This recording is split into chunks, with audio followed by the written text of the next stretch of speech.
എല്ലാവരും hi. Okay, hi hi hi. ഇന്നത്തെ നമ്മളുടെ വിഷയം പുള്ളി പറഞ്ഞ പോലെ ഡ്രൈ ഡ്രഗ്, അല്ലെങ്കിൽ കുടിക്കാത്ത കുടിയൻ, വരണ്ട കുടിയൻ എന്നുള്ളതാണ്. ഇപ്പൊ നമ്മുടെ പൊതുസമൂഹത്തിൻ്റെ ഇടയിൽ, പബ്ലിക്കിൻ്റെ ഉള്ളിൽ മദ്യപാനം എന്ന് പറയുമ്പോൾ അവിടെ രണ്ട് തരക്കാരായിട്ടാണ് കാണുന്നത്. ഒന്ന് അല്പം പോലും മദ്യം കഴിക്കാത്തവർ,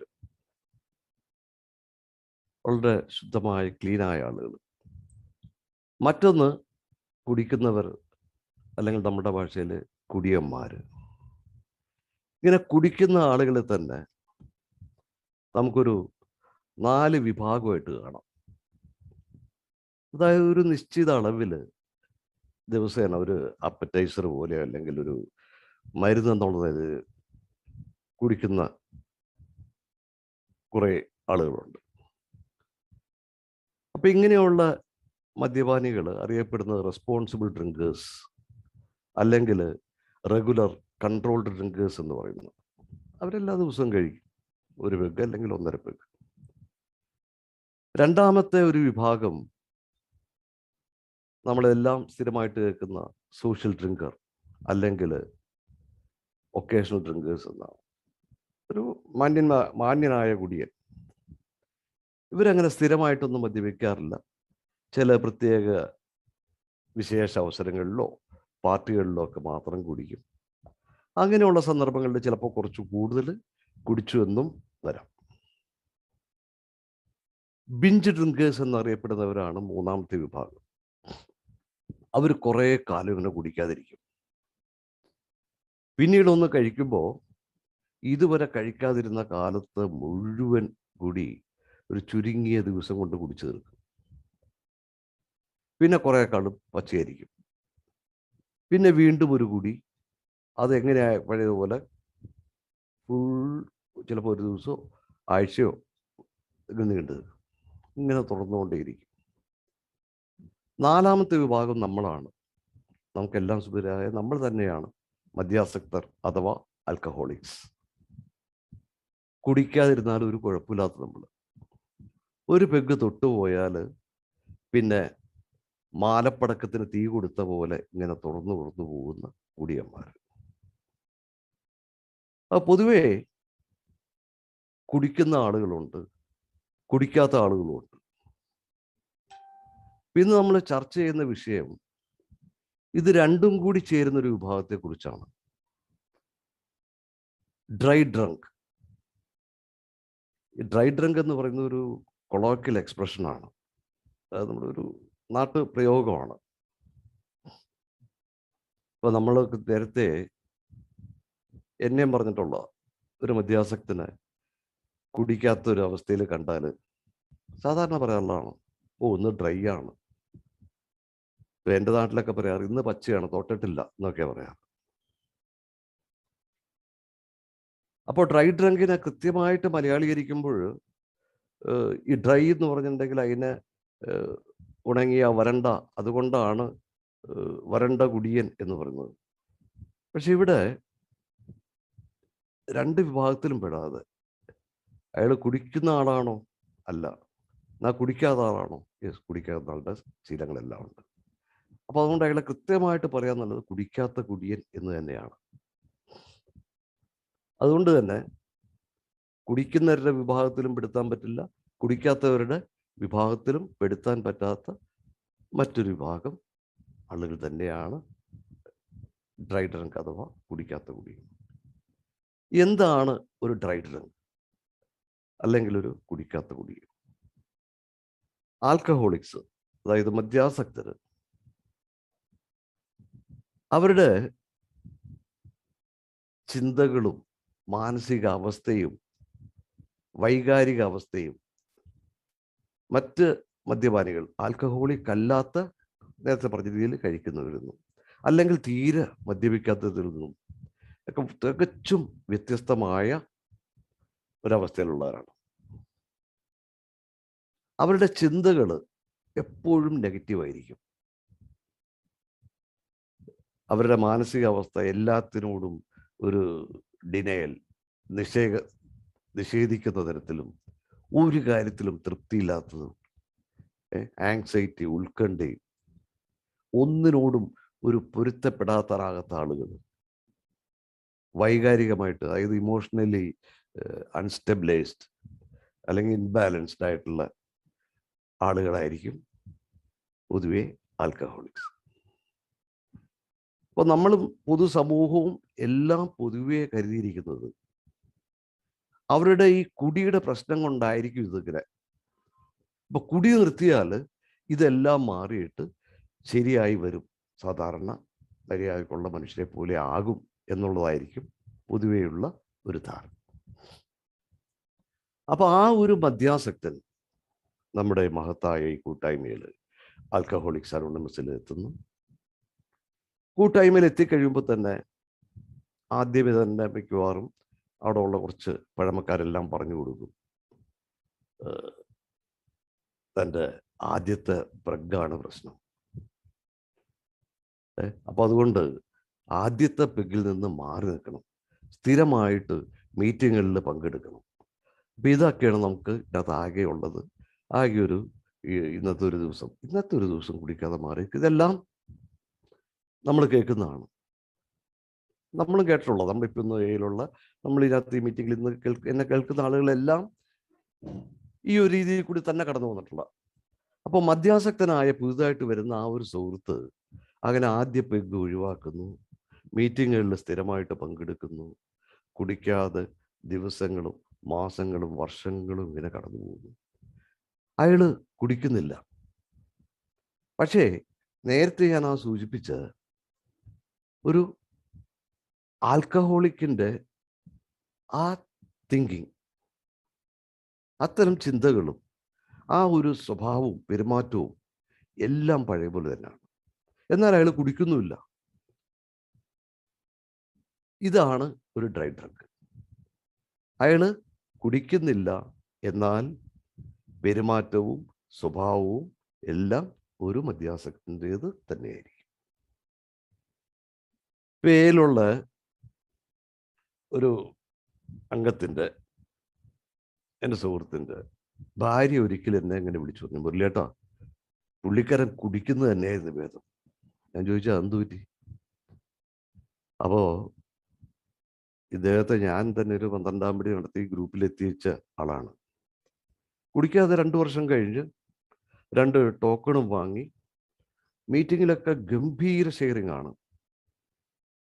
സന്തോഷം കൊണ്ട് എനിക്ക് ഇരിക്കാൻ വയ്യേ എന്നുള്ള രീതിയിൽ പറയുമ്പോഴൊക്കെ ഭാര്യയ്ക്ക് എന്താ പ്രണയം, മക്കള് വാത്സല്യം കൊണ്ട് ദേഹത്തു നിന്നൊന്നും മാറുന്നില്ല. ഈ ഒടുക്കത്തെ കുടിയൊക്കെ പണ്ടേ നിർത്തേണ്ടതായിരുന്നു, ഒന്നും തോന്നിയില്ലോ.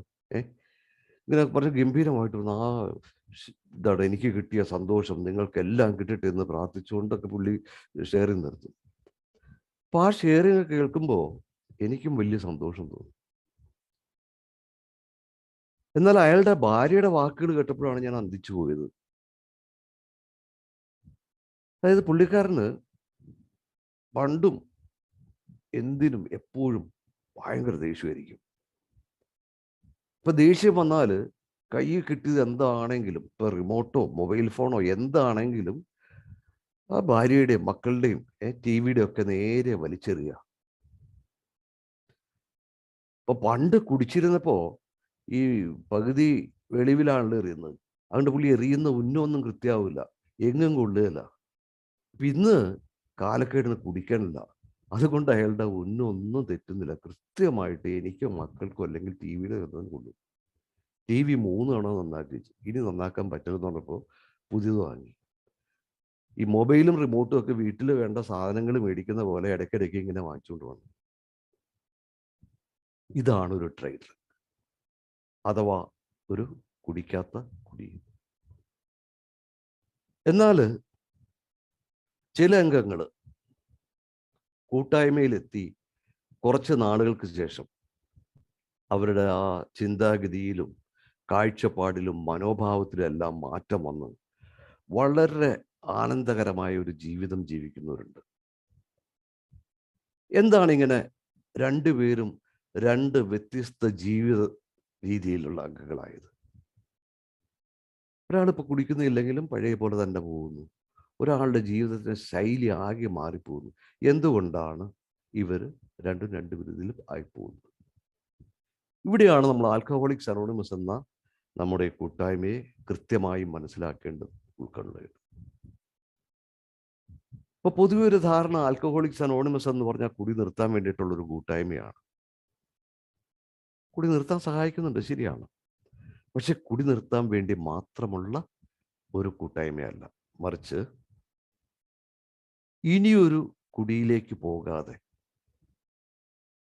ഒരു ഗുണമേന്മയുള്ള, ക്വാളിറ്റിയുള്ള, ഒരു പ്രയോജനകരമായ ഒരു യൂസ്ഫുൾ ലൈഫ്, അതായത് സജസ്റ്റ് ചെയ്യുന്ന ഒരു പുതിയ മാറിയ ജീവിത രീതിയിലൂടെ ജീവിതത്തെ ആ ജീവിതത്തിൻ്റെ അർത്ഥത്തിൽ ലൈഫ് സ്ട്രീം ആ ജീവിക്കാൻ പ്രാപ്തമാക്കുന്ന, അല്ലെങ്കിൽ ആനന്ദകരമായ ഒരു ജീവിതം വാഗ്ദാനം ചെയ്യുന്ന ഒരു കൂട്ടായ്മയാണ് ആൽക്കഹോളിക്സ് അനോണിമസ്. ഒറ്റ വാക്കി പറഞ്ഞിട്ടുണ്ടെങ്കിൽ വ്യക്തിയായി മാറ്റുന്ന ഒരു ജീവിതചര്യ. അപ്പോൾ ഈ പുതിയ ജീവിത രീതി നിർദ്ദേശിച്ചിരിക്കുന്നത് 12 പടികളിലൂടെയാണ്. നമ്മളെല്ലാം തന്നെ എത്തിയത് നമ്മുടെ കുടി അനിയന്ത്രിതമായ അവസ്ഥയിലെത്തിയപ്പോഴാണ്. എവിടെ ആയാലും വേണ്ടില്ല, എന്തുള്ള എല്ലാം പഠിച്ച പണി പതിനത്ത് നോക്കി കുടി നിർത്തണമെന്ന് ഒടുക്കത്തെ ആഗ്രഹമുണ്ട്. പക്ഷെ നമ്മളെ കൊണ്ട് പറ്റുന്നുമില്ല. എന്നെ കൊണ്ട് ആഗ്രഹമുണ്ട്, പറ്റുന്നില്ല എന്ന് ആരോടും പറഞ്ഞ് അവരോട്ട് വിശ്വസിക്കുമോ? ഒന്നുമില്ല. അപ്പൊ അതുകൊണ്ട് എങ്ങനെയെങ്കിലും ഒന്ന് നിന്ന് കിട്ടിയാൽ മതി എന്നുള്ള ആഗ്രഹത്തിലാണ് ഇവിടെ വന്നു കഴിയുമ്പോൾ അവിടെയുള്ളവർക്കറിയാം, നമ്മൾ അനുഭവിച്ച അവസ്ഥകൾ അറിയാവുന്നതുകൊണ്ട് അവർ പറയും കുഴപ്പമില്ല, നീ പറയുന്നത് എനിക്ക് മനസ്സിലാവും, നീ പറയുന്നത് മറ്റവർക്ക് മനസ്സിലാവില്ല, കാരണം അവർ എന്നെപ്പോലെ ആൽക്കഹോളിക് അല്ല. അതുകൊണ്ട് ശരിയാണ്, നിനക്ക് നിർത്തണമെന്ന് ആഗ്രഹമുണ്ട്, നിന്നെ കൊണ്ട് പറ്റുന്നില്ല, ശരിയാണ്. അപ്പം അങ്ങനെ കുറേ നാൾ നമ്മൾ കുടിക്കാതെ പോകുമ്പോൾ നമ്മൾ അതിലങ്ങോട്ട് സംതൃപ്തരാകും. ആ കുടിക്കാതെ ഇരിക്കുന്നതിൽ മാത്രം സംതൃപ്തി കണ്ടെത്തും. എന്നാൽ കൂടുതൽ മനസ്സിലാക്കാൻ ശ്രമിക്കുമ്പോൾ, അല്ലെങ്കിൽ എന്താണ് കുറച്ചുകൂടി ഗൗരവത്തോടു കൂടി കാണാൻ ശ്രമിക്കുമ്പോൾ, കുടിക്കാതിരിക്കുന്നതിനപ്പുറത്തും ഒരു മാറിയ ജീവിത രീതിയാണ്, അല്ലെങ്കിൽ ഒരു പുതിയ ജീവിത രീതിയാണെന്ന് എല്ലാവർക്കും അല്ലെങ്കിലും കുറച്ചു പേർക്കെങ്കിലും ഉൾക്കൊള്ളാൻ കഴിയും. കുടിയിൽ നിന്ന് മാത്രം മാറി നിൽക്കുന്ന ഒരു ആൽക്കഹോളിക്, അദ്ദേഹത്തെ വെച്ചിട്ടുണ്ടെങ്കിൽ ഇപ്പോൾ നമ്മളുടെ ശരീരത്തിൽ എവിടെയെങ്കിലും തുലിയുടെ പുറത്തൊരു മുറിവ് വന്നിട്ടുണ്ട്, ആഴത്തിലുള്ള മുറിവാണ്, അതിന് പുറത്ത് എന്തെങ്കിലും മെഡിസിൻ എല്ലാം വിട്ടിട്ട് അങ്ങോട്ട് ഉണക്കിക്കളയുന്ന പോലെയാണ് കുടി മാത്രം നിർത്തുന്നത്. കാരണം നമ്മളെ ആ കുടിയിലേക്ക് നയിക്കുന്നതിന് നമ്മുടെ ഉള്ളിൽ പല പ്രശ്നങ്ങളും ഉണ്ടാകും. അപ്പൊ കുടി മാത്രം നിർത്തിയിട്ടുണ്ടെങ്കിൽ പുറത്ത് ഒരു മരുന്നൊക്കെ വെച്ചിട്ട് ഉണക്കുന്നതാണ്. മറിച്ച് പ്രോഗ്രാമിനുള്ള മദ്യാസക്തൻ, അല്ലെങ്കിൽ ഗൗരവത്തിൽ കണ്ട് ആഴത്തിൽ മനസ്സിലാക്കി ആ ഒരു ജീവിത രീതി സ്വീകരിക്കാൻ തയ്യാറാകുന്ന ഒരു മദ്യാസക്തൻ ആ മുറിവിൻ്റെ അകത്ത് ആഴത്തിലേക്കുള്ള ഭാഗത്താണ് ചികിത്സിക്കുന്നത്. തൊലിയുടെ പുറത്ത് മാത്രം ചികിത്സിച്ചിട്ടുണ്ടെങ്കിൽ ചിലപ്പോൾ ആ മുറിവ് ഉണങ്ങിയെന്ന് വരും. എന്നാൽ മുറിവിൻ്റെ അകത്ത് ഉള്ളിൽ ആഴത്തിൽ കേടുപാടുകൾ ഉണ്ടാക്കാം. അതിനെ ചികിത്സിച്ച് ഭേദമാക്കിയില്ലെങ്കിൽ അകത്ത് നിന്നും വീണ്ടും പതിയത് പുറത്ത് നേരത്തെ ഉണ്ടായിരുന്ന മുറിവ് ഒരു വ്രണമായി മാറാനുള്ള സാധ്യതയും തള്ളിക്കളയാൻ പറ്റില്ല. അത് തന്നെയായിരിക്കും ഒരു മദ്യാസക്തൻ്റെ അവസ്ഥയും. ഇപ്പം ഞാനീ പറഞ്ഞ രീതിയിൽ കുടി നിർത്തി കുടിക്കാതിരിക്കുന്ന, അതുകൊണ്ട് തന്നെ തൃപ്തിപ്പെടുന്ന ഒരു മനുഷ്യൻ, ഒരു മദ്യാസക്തൻ, അയാൾ അകത്താണ്, എന്നാൽ പ്രോഗ്രാമിൻ്റെ പുറത്തുമായിരിക്കും. പൊതുവെ പറയാം, നമ്മൾ സാധാരണ പറയാണ് എയിലൊക്കെയാണ്, പക്ഷേ അകത്താണ്, പക്ഷേ പ്രോഗ്രാമിൻ്റെ പുറത്താണ്. ഇവർ സോബർ, മദ്യപിക്കാത്തൊരവസ്ഥയിലാണെങ്കിലും ഒരിക്കലും റിക്കവറിയിലായിരിക്കില്ല. സോബറാണ്, പക്ഷെ റിക്കവറിയിലല്ല. ഇവിടെ നമ്മൾ എന്താണ് സോബ്രൈറ്റി അല്ലെങ്കിൽ എന്താണ് റിക്കവറി, ഇതിൻ്റെ ഒരു വ്യത്യാസം മനസ്സിലാക്കാറുണ്ട്. ഇപ്പോൾ മദ്യാസക്തനായ ഒരാൾ കൂട്ടായ്മയിൽ വരുന്നു. ഒന്നാം പടിയുടെ ഒന്നാമത്തെ ആ ഭാഗം, മദ്യത്തിന് മുമ്പിൽ ശക്തിഹീനനാണ് ഞാൻ എന്ന് നിരുപാധികം സമ്മതിച്ചിട്ട് മദ്യത്തിൽ നിന്ന് മാറി നിൽക്കുമ്പോൾ അയാൾ സോബറാണ്. നമ്മൾ പൊതുവെ അതിനെ സുബോധവാൻ എന്ന് പറയും. പക്ഷെ അബോധാവസ്ഥയിൽ നിന്ന് മാറിയിട്ട് ബോധാവസ്ഥയിൽ എത്തുന്നുള്ളൂ എന്നാണ് ഞാൻ കരുതുന്നത്. ഏതെങ്കിലും ആയിട്ട് സോബറാണ്, കുടിക്കുന്നില്ല. പക്ഷെ അയാളുടെ ആ സോബ്രൈറ്റി ശാരീരികമായിട്ട് മാത്രമാണ്, ഒരു ഫിസിക്കൽ സോബ്രൈറ്റി ആണ്. കുടിച്ചുകൊണ്ടിരുന്ന ഒരാൾ ഇപ്പൊ കുടിക്കുന്നില്ല എന്ന് മാത്രം. മറിച്ച് റിക്കവറിയിലുള്ള ഒരു അംഗമാണെങ്കിൽ അയാള് ഒന്നാം പടിയുടെ ഒന്നാമത്തെ ഭാഗം അംഗീകരിച്ച് മദ്യത്തിൽ നിന്ന് മാറി നിൽക്കുന്നു. മറ്റേ ആൾ ചെയ്യുന്നത് അത് തന്നെ. അതോടൊപ്പം ഒന്നാം പടിയുടെ രണ്ടാമത്തെ ഭാഗമുണ്ട്. എനിക്ക് എൻ്റെ ജീവിതം കൈകാര്യം ചെയ്യാൻ കഴിഞ്ഞില്ല, അല്ലെങ്കിൽ എൻ്റെ ജീവിതം അനിയന്ത്രിതമായി പോയി എന്നും അതോടൊപ്പം സമ്മതിക്കുന്നു, ബോധ്യപ്പെട്ട് സമ്മതിക്കുന്നു. അതോടൊപ്പം തന്നെ ആ അനിയന്ത്രിതമായ ജീവിതത്തെ എങ്ങനെ നിയന്ത്രണ വിധേയമാക്കാം, അതിനായിട്ട് എ നിർദ്ദേശിക്കുന്ന ഒരു ജീവിത രീതിയിലൂടെ, അതായത് 12 പടികളിലൂടെ തൻ്റെ ജീവിതത്തെ ക്രമീകരിക്കുന്നു. ഒരു പുനർക്രമീകരണം നടത്തുകയാണ് ചെയ്യുന്നത്. അപ്പോൾ മറ്റേയാൾ ചിലപ്പോൾ ചോദിക്കാട്ടോ, എൻ്റെ പ്രശ്നം കുടിയേ ഉള്ളൂ, ഞാൻ ഈ കുടിക്കുന്നതിന് എയിൽ വന്നു, മദ്യത്തിന് മുമ്പിൽ ശക്തിഹീനാണ്, ഞാൻ സമ്മതിച്ചു, എൻ്റെ ആദ്യത്തെ പെഗ്ഗാണ് പ്രശ്നം എന്ന് പറഞ്ഞു, ഞാൻ ആദ്യത്തെ പെഗ്ഗിനെ അറസ്റ്റ് ചെയ്തു, ഇപ്പം ഞാൻ കുടിക്കാതെ പോകുന്നു, ഐ ആം ഹാപ്പി. പക്ഷേ മറ്റേ ആള് അതല്ല, എന്താണ്, രോഗത്തിന് പകരം രോഗകാരണത്തെയാണ് അയാൾ ചികിത്സിക്കാൻ തയ്യാറാകുന്നത്. എന്തുകൊണ്ടാണ് എൻ്റെ ജീവിതം അനിയന്ത്രിതമായി പോയത്? അതിനുള്ള കാരണങ്ങളാണ്. അങ്ങനെയുള്ള കാരണങ്ങൾ അന്വേഷിക്കണമെന്ന് ഉണ്ടെങ്കിൽ മാത്രം ബാക്കി പടികളിലേക്ക് പോകേണ്ട കാര്യമുള്ളൂ. ഇല്ലെങ്കിൽ മറ്റേതുകൊണ്ട് ഹാപ്പി ആയിരിക്കും. അപ്പോൾ ആരാണ് ഡ്രൈ ഡ്രങ്ക് അല്ലെങ്കിൽ കുടിക്കാത്ത കുടിയൻ എന്ന് ചോദിച്ചിട്ടുണ്ടെങ്കിൽ നമുക്ക് ഒറ്റ വാക്കിൽ ഉത്തരം പറയാം: മദ്യാസക്തനായ ഒരാൾ കൂട്ടായ്മയിലൂടെ മദ്യത്തിൽ നിന്ന് മാറി നിൽക്കുകയും എന്നാൽ എ റിക്കവറി പ്രോഗ്രാമായ 12 പടികൾ പരിശീലിച്ച് തുടങ്ങുന്നതും ചെയ്യുന്നതിന് ഇടയ്ക്കുള്ളൊരു സമയമുണ്ട്. അയാൾ കുടി നിർത്തിയ അവസ്ഥയിലേക്ക് ഇങ്ങനെ പോയിക്കൊണ്ടിരിക്കുകയാണ്. പക്ഷേ റിക്കവറി തുടങ്ങിയിട്ടില്ല, റിക്കവറി പ്രോഗ്രാം അയാൾ പരിശീലിച്ച് തുടങ്ങിയിട്ടില്ല.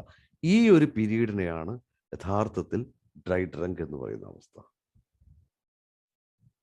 അപ്പോൾ സോബറായി കുടി നിർത്തിയിട്ട് ഈ പ്രോഗ്രാം പ്രാക്ടീസ് ചെയ്യാനായിട്ട് താമസിക്കും തോറും അയാളുടെ ഡ്രൈ ഡ്രങ്ക് അവസ്ഥയുടെ ദൈർഘ്യം കൂടുതലായിരിക്കും. കുടി നിർത്തിയിട്ട് ഇമ്മീഡിയറ്റ് ആയിട്ട് തന്നെ ഈ പ്രോഗ്രാം പ്രാക്ടീസ് ഇടുമ്പോൾ ആ ഡ്രൈ ഡ്രങ്ക് അവസ്ഥ വളരെ ചുരുങ്ങിയ കാലത്തേക്ക് നിൽക്കുന്നു. അപ്പോൾ അങ്ങനെയുള്ളൊരു ഡ്രൈ ഡ്രങ്ക് അയാളെ സംബന്ധിച്ചിടത്തോളം അയാൾ കുടിക്കാതിരിക്കുന്നു, അയാളുടെ ജീവിതത്തിൽ യാതൊരു മാറ്റവും സംഭവിക്കുന്നില്ല. ഇത്തരക്കാരിൽ നിന്ന് പലപ്പോഴും കേൾക്കാനിടയായിട്ടുള്ള ഒരു സംഭാഷണമാണിത്. ഞാൻ നേരിട്ട് കേട്ടിട്ടുള്ള.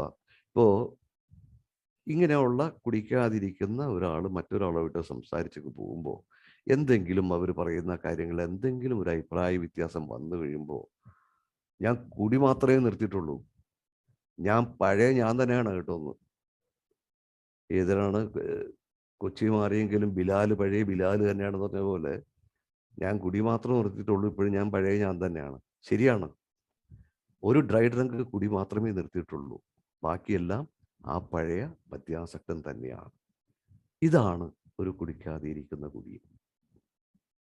അതിലും വേറൊരു തരത്തിലുള്ളൊരു സംഭാഷണം ചിലപ്പോൾ കേൾക്കാറുണ്ട്. ഞാൻ എയിലായിപ്പോയി, അല്ലെങ്കിൽ കാണിച്ചു തരായിരുന്നു. അപ്പം ഇത് കേട്ടാൽ തോന്നും അയാൾ എയിലായി എന്നുള്ളത് എന്തൊരു വലിയ അപരാധമായതുപോലെ. എയിലല്ലെങ്കിൽ അപ്പം അയാൾക്ക് തന്നെ ആ മാറ്റങ്ങൾ യാതൊന്നും സംഭവിച്ചിട്ടില്ല. ഇപ്പം അയാൾ കുടിക്കാതിരിക്കുന്നുണ്ട്, പക്ഷെ അത് തന്നെ അയാൾ പൂർണ്ണമായിട്ടും സാറ്റിസ്ഫൈഡ് ആയിട്ടില്ല, പൂർണ്ണമായ സംതൃപ്തിയോടെ അല്ല അയാൾ കുടിക്കാതിരിക്കുന്നത്. അയാളുടെ ചിന്തകൾ ഇപ്പോഴും ഒരു ആൽക്കഹോളിക്കിൻ്റെത് തന്നെയാണ്. അയാളുടെ വൈകാരിക തലം അതും ഇപ്പോഴും ഒരു മദ്യാസക്തൻ്റെത് തന്നെയാണ്. അയാളുടെ കാഴ്ചപ്പാടുകളും മനോഭാവവും പഴയ ആ മദ്യാസക്തൻ്റെത് തന്നെയാണ്. ഒരു മാറ്റവും വന്നിട്ടില്ല. ആകെ വന്നിരിക്കുന്ന ഒരേ ഒരു മാറ്റം അയാൾ കുടിക്കുന്നില്ല എന്നുള്ളത് മാത്രമാണ്. പലപ്പോഴും എന്നെ കേൾക്കുന്ന പലർക്കും ഇത്തരം ആളുകളെ നേരിട്ട് പരിചയപ്പെടാനുള്ള ഇട വന്നിട്ടുണ്ടാകും. ഓക്കെ, സോബറായിരിക്കുകയും എന്നാൽ പ്രോഗ്രാമിലേക്ക് വരാൻ കഴിയാതിരിക്കുന്ന ഒരു മദ്യാസക്തൻ, അവർക്ക് എയിൽ ഉള്ളവരോട് ചേർന്ന് നിൽക്കാൻ കഴിയുന്നില്ല. എന്നാൽ അയാൾ എയുടെ ഉള്ളിലായി പോയി. അതുകൊണ്ട് മദ്യപിക്കുന്ന ആളുകളുമായിട്ട് അയാൾക്ക് ചേരാൻ കഴിയുന്നില്ല. അയാൾ ആകെ അസ്വസ്ഥനാവുകയാണ്. അപ്പോഴല്ല ഇയാൾക്കൊരു നഷ്ടബോധം, ആ കുടിക്കുന്ന അതിലെ ആ ഒരു സ്മരണ, ഓർമ്മകൾ അയാളുടെ നിലനിൽക്കുന്നു. അയാളുടെ ഓർമ്മയിൽ ഇപ്പോഴും മുമ്പ് വൈകുന്നേരം പോയിരുന്ന സ്ഥലങ്ങൾ, അന്നത്തെ ആളുകൾ, അവരോടൊപ്പം ചെലവഴിച്ചിരുന്ന സമയത്തെ സംഭാഷണങ്ങൾ, കളിച്ചിരികൾ, ഇതൊക്കെ ആയിരിക്കും അയാളുടെ മനസ്സിലൂടെ ഇങ്ങനെ കടന്നു പോകുന്നത്.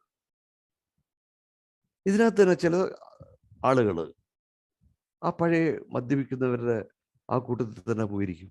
പക്ഷെ അവർ കുടിക്കില്ല, അവരൊഴിച്ചു കൊടുക്കും. ചിലപ്പോൾ സ്വന്തമായിട്ട് പോക്കറ്റിൽ നിന്ന് ഒരു കാശൊക്കെ മുടക്കിയിട്ട് ഒരു കുപ്പിയൊക്കെ വാങ്ങിച്ചിട്ട് അവർക്കൊരു പാട്ട് കിടത്തും. അവർ കഴിച്ചുകൊണ്ടിരിക്കുമ്പോൾ ചില ടച്ചിങ്സ് ഒക്കെ കഴിച്ച് ചിലപ്പോൾ ഒരു പാട്ട് പാടി, അല്ലെങ്കിൽ അവർ പാടുന്നതിൻ്റെ ഒരു കൂടെ പാടി എന്തെങ്കിലും ഒരു സോഫ്റ്റ് ഡ്രിങ്കോ കോളയൊക്കെ കഴിച്ച് അവിടെ അങ്ങനെ ഇരിക്കും.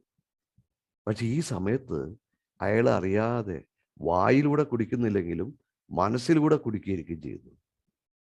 ഒരു കുടിക്കാത്ത കുടി. അപ്പൊ ഒന്നുകിൽ ഇങ്ങനെ ഇരുന്ന് ഡയറക്റ്റ് ആയിട്ട് അവരോടൊത്ത് കളിച്ചിരിച്ചു പോകുന്നതാണ്, അല്ലെങ്കിൽ ചിലൊരു സങ്കല്പത്തിലൂടെ കുടിക്കുന്നുണ്ടാവും. അതായത് പുറത്തേക്ക് ഇങ്ങനെ പോകുമ്പോൾ ആ പഴയ സ്ഥലങ്ങൾ കാണുമ്പോൾ ആ പഴയ ഓർമ്മകളൊക്കെ ഇങ്ങനെ തേട്ടി വരിക, അയവിറക്കുക, ഇങ്ങനെയുള്ളൊരു പ്രോസസ്സൊക്കെ അയാളുടെ ഉള്ളിൽ തന്നെ നടക്കുന്നുണ്ടാവും.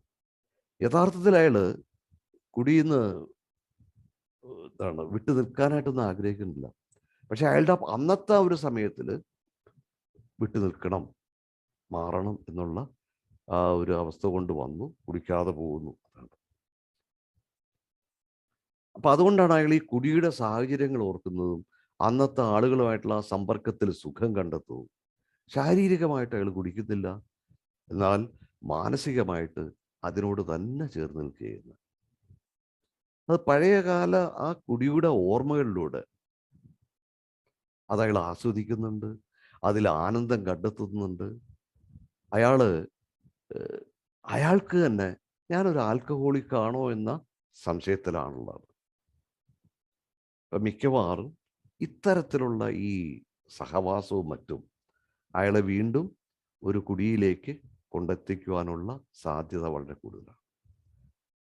അപ്പോൾ പുതിയൊരു ജീവിത രീതിയിലേക്ക് അയാൾ മാറാൻ ശ്രമിക്കാത്തിടത്തോളം കാലം ബിഗ് ബുക്ക് പറയുന്നത് പോലെ സൂത്രശാലിയും ചിന്താക്കുഴപ്പമുണ്ടാക്കുന്നവനും ശക്തനുമായ മദ്യം നമ്മളെ കീഴ്പ്പെടുത്താനുള്ള സാധ്യത ഒരു വിധത്തിലും തള്ളിക്കളയാൻ പറ്റില്ല. വളരെ രസകരമായിട്ടുള്ള ഒരു കാൽ നൂറ്റാണ്ടിലേറെ, വർഷങ്ങളൊന്നും പറയുന്നില്ല, വർഷങ്ങളൊക്കെ പറയുമ്പോൾ ചിലപ്പോൾ അയൽഡൈനാമിക് നിങ്ങൾ ആരെങ്കിലും അദ്ദേഹത്തെ അറിഞ്ഞിരിക്കും. കാൽ നൂറ്റാണ്ടിലേറെ പുള്ളിക്ക് എയിൽ രംഗമാണ്. അപ്പോൾ ഒരു പുതുമക്കാരനോട് പറയുന്നതാണത്, ഞാനൊരു പടിയും ചെയ്തിട്ടില്ല, ഞാനൊരു സാഹിത്യവും വായിച്ചിട്ടില്ല, എൻ്റെ ഇത്ര വർഷമായിട്ട് ഞാൻ കുടിച്ചിട്ടില്ലല്ലോ. അപ്പൊ അത്രയും ഒരു സീനിയർ ആയിട്ടുള്ള ഒരു അംഗമാണത് പറഞ്ഞിരുന്നെങ്കിലും അത് കേട്ട് കഴിഞ്ഞപ്പോൾ എനിക്ക് തോന്നിയത്, അല്ലെങ്കിൽ എനിക്ക് അതിന് ഉൾക്കൊള്ളാൻ കഴിഞ്ഞത്, ഇത്രയും വർഷങ്ങൾ കഴിഞ്ഞാലും അദ്ദേഹം ഇപ്പോഴും ഒരു ഡ്രൈ ഡങ്ക് ആണെന്നാണ്. കാരണം സാഹിത്യങ്ങളെക്കുറിച്ചോ അല്ലെങ്കിൽ പ്രോഗ്രാമിനെ കുറിച്ചോ ഒരു മീറ്റിങ്ങിൽ ആരെങ്കിലും സംസാരിക്കുകയാണെങ്കിൽ ഇത്തരക്കാർ വളരെ അസ്വസ്ഥനാകും. ഇത് എയിൽ പഠിപ്പിക്കലൊന്നുമില്ല, അല്ലെങ്കിൽ പടികളെയൊക്കെ പറ്റി പണ്ട് വല്ല സ്പോൺസറായിട്ട് പോയുണ്ട്, ഇവിടെ മീറ്റിങ്ങിലൊന്നുമല്ല. ഇത്തരത്തിൽ ഇങ്ങനെ പോകുന്നവർ, പ്രോഗ്രാമിലൂടെ സഞ്ചരിക്കാൻ താല്പര്യം കാണിക്കുന്നവർ, അങ്ങനെയുള്ളവരെയൊക്കെ അംഗീകരിക്കുന്നതിൽ ഇവർ അസഹിഷ്ണുതരായിരിക്കും. പലപ്പോഴും കേട്ടുള്ള എയിൽ കുറേ പണ്ഡിതന്മാരുണ്ട്, എയിൽ പഠിപ്പിക്കില്ല. ആ ബിൽഡബ്ല്യു തന്നെ പറഞ്ഞിരിക്കുന്ന വാക്ക് ഇതാണ്, റിക്കവറി വെച്ചിട്ടുണ്ടെങ്കിൽ through teaching and practising the 12 steps is the sole purpose of N A group. 12 പടികളുടെ പഠിപ്പിക്കലും പരിശീലനവും മാത്രമാണ് ഒരു ഗ്രൂപ്പിൻ്റെ ലക്ഷ്യം. അപ്പോൾ ടീച്ചിങ് എന്ന് പറയുമ്പോൾ എല്ലാവർക്കും അസ്വസ്ഥത വരുമ്പോൾ നമുക്ക് മറിച്ചെടുക്കാം. പഠിപ്പിക്കലല്ല, പഠനമാണ്. പഠനവും പരിശീലനവുമാണ് 12 പടികളുടെ പഠനവും പരിശീലനവുമാണ് ഒരു ഗ്രൂപ്പിൻ്റെ ഉദ്ദേശം എന്ന് വയ്ക്കാം. നമുക്കറിയാം സോബ്രൈറ്റി, നേരത്തെ ഞാൻ പറഞ്ഞ 2 പേര്, ഒരാൾ സോബ്രൈറ്റിലുള്ള ആൾ, ഒരാൾ റിക്കവറിയിലുള്ള ആൾ. സോബ്രൈറ്റി എന്ന് പറയുന്നത് ഒരു അവസ്ഥയാണ്. സോബ്രൈറ്റി ഇസ് എ സ്റ്റേറ്റ്. അത് എപ്പോൾ വേണമെങ്കിലും മാറാം. ഇപ്പം നമുക്ക് സന്തോഷം എന്ന് പറയുന്നൊരു അവസ്ഥയാണ്, അതെപ്പോൾ മാറാം. അത് സങ്കടമാവാം, അത് ഭയമാവാം, അല്ലെങ്കിൽ കോപമാവാം. അപ്പോൾ ഇത്തരം ഈ ഇമോഷൻസ് മാറുന്ന ഒരു സ്റ്റേറ്റാണ്. ആ സ്റ്റേറ്റ് മാറിക്കൊണ്ടിരിക്കും. But recovery it's A process. Recovery എന്ന് പറയുന്ന ഒരു പ്രക്രിയയാണ്, ഒരു ആജീവനാന്ത പ്രക്രിയ, ലൈഫ് ലോങ് പ്രോസസ്സാണ് റിക്കവറി. ഈ റിക്കവറിയെ ഡിഫൈൻ ചെയ്തിരിക്കുന്നതാണ് തന്നെ അങ്ങനെയാണ്. Recovery is the process of returning two and maintaining healthy mind, sound body and logical decision making. അതായത് രോഗാവസ്ഥയിലല്ലാത്തൊരു ശരീരവും ആരോഗ്യമുള്ളൊരു മനസ്സും യുക്തിപൂർവവും വിവേകപൂർവവും തീരുമാനമെടുക്കാനുള്ള കഴിവും അതിനെ വീണ്ടെടുക്കുകയും അതിനെ നിലനിർത്തുകയും ചെയ്യുന്ന ഒരു പ്രക്രിയയാണ് റിക്കവറി പ്രോസസ്. അപ്പോൾ വീണ്ടെടുത്താൽ മാത്രം പോരാ, നമുക്കത് മെയിൻറ്റെയിൻ ചെയ്യാൻ വേണം. അപ്പോൾ നമുക്ക് എത്ര നാൾ നമ്മൾ റിക്കവർ ആയെങ്കിൽ നമ്മൾ ജീവിതാവസാനം വരെ അതിലൂടെ പരിശീലനത്തിലൂടെ തന്നെ തുറന്നു പോവുകയുണ്ട്. അപ്പോൾ ഈ പറയുന്ന ഡെഫിനേഷനിൽ പറഞ്ഞ അതേ റിക്കവറി പ്രോസസ്സ് തന്നെയാണ് എയുടെ 12 പടിയിലൂടെ നടക്കുന്നത്. ഈ പ്രോഗ്രാം അല്ലെങ്കിൽ ജീവിത രീതി. അപ്പോൾ ഇങ്ങനെ ഈ റിക്കവറിയിലായിരിക്കാൻ സോബറായിട്ടുള്ള ഒരാൾക്ക് മാത്രമേ പറ്റുള്ളൂ. മദ്യത്തിൽ നിന്നും മാറി നിൽക്കുന്ന ഒരാൾക്ക് മാത്രമേ, ഒരു മദ്യാസക്തന് മാത്രമേ റിക്കവറിയിലേക്ക് സഞ്ചരിക്കാൻ പറ്റുള്ളൂ. എന്നാൽ സോബറായിരിക്കണമെന്നുണ്ടെങ്കിൽ അയാൾക്ക് റിക്കവറിയിലായിരിക്കണമെന്നില്ല, കുടിക്കാതിരുന്നാൽ മാത്രം മതി. ഏഴ് സോബറായിരിക്കുകയാണ് ചെയ്യും, എന്നാൽ റിക്കവറിയിൽ അല്ലാതിരിക്കുകയും ചെയ്യുന്ന ഒരു മദ്യാസക്തനാണ് ഡ്രൈ ഡ്രങ്ക് എന്ന നമ്മളുടെ കുടിക്കാത്ത കുടിയൻ. ഒരു ഡ്രൈ ഡ്രങ്ക് ഫിസിക്കലി സോബറായിരിക്കും, ശാരീരികമായിട്ട് അയാൾ സോബറായിരിക്കും, അയാൾ മദ്യപിക്കുന്നില്ല. എന്നാൽ കുടിക്കാതെ ഇരിക്കുന്നത് കൊണ്ട് മാത്രം അയാൾക്ക് വൈകാരിക സുബോധം, ഇമോഷണൽ സോബ്രൈറ്റി ഉണ്ടാകുന്നില്ല. അതിന് പ്രോഗ്രാമിലായിരിക്കേണ്ടതുണ്ട്. ഈ ഇമോഷണൽ സോബ്രൈറ്റി എന്ന് പറഞ്ഞെങ്കിൽ ഇമോഷണൽ ഇക്വിലിബ്രിയമാണ്. അതിനെനിക്ക് ഏറ്റവും ആപ്റ്റായിട്ട് തോന്നിയിരിക്കുന്ന ഒരു ഇത് നമ്മുടെ ECG ഗ്രാഫ് നോക്കിയിട്ടില്ലേ, അതിനകത്ത് ഇങ്ങനെ മുകളിലും താഴെയും ഇങ്ങനെ വരകൾ കാണുന്നുണ്ട്. ആ വരകൾ മുകളിലേക്കും താഴേക്കും ഇല്ല, സ്ട്രെയിറ്റ് ആയിട്ടിരിക്കുകയാണെങ്കിൽ അയാൾ മരിച്ചിരിക്കുകയാണ്. അപ്പോൾ ഒരു പർട്ടിക്കുലർ ലിമിറ്റിൻ്റെ മുകളിലേക്കോ അല്ലെങ്കിൽ താഴേക്കോ പോയിട്ടുണ്ടെങ്കിൽ അയാളിൽ എന്തോ പ്രശ്നമുണ്ട്. അത് തന്നെയാണ് ഒരു മനുഷ്യൻ്റെ ഇമോഷനെ നോക്കുന്നത്. ആ ഇമോഷണൽ പർട്ടിക്കുലർ ആ ഗ്രാഫിൻ്റെ ഇതിൽ മാക്സിമം ഇത്ര വരാം, താഴേക്ക് ഇത്ര പോകും. അതിനപ്പുറത്തേക്കോ അല്ലെങ്കിൽ താഴേക്കോ പോകുന്നത് ഇമോഷണൽ ഇംബാലൻസിങ് ആണ്. അത് കുടിക്കാതിരിക്കാൻ മാത്രം സംഭവിക്കുന്നില്ല. കുടിക്കാതിരിക്കുന്നാൽ നമ്മൾ വരുന്ന മാറ്റം എന്താണെന്ന് വെച്ചിട്ടുണ്ടെങ്കിൽ, നമ്മൾ കുടിച്ചുകൊണ്ടിരുന്നപ്പോൾ കുടിച്ചതിൻ്റെ പേരിൽ എന്തെങ്കിലുമൊക്കെ കാണിച്ചിട്ടുണ്ടോ? അതുണ്ടാവുന്നില്ല. ബാക്കി മാറുന്നതിനായിട്ടുള്ള ഒരു കാര്യങ്ങളും നമ്മൾ ചെയ്യുന്നില്ല. ഓക്കെ. നേരത്തെ ഞാൻ പറഞ്ഞല്ലോ, ഇപ്പോൾ ഈ ഒരു ഡ്രൈ ഡ്രങ്ക് ഒരിക്കലും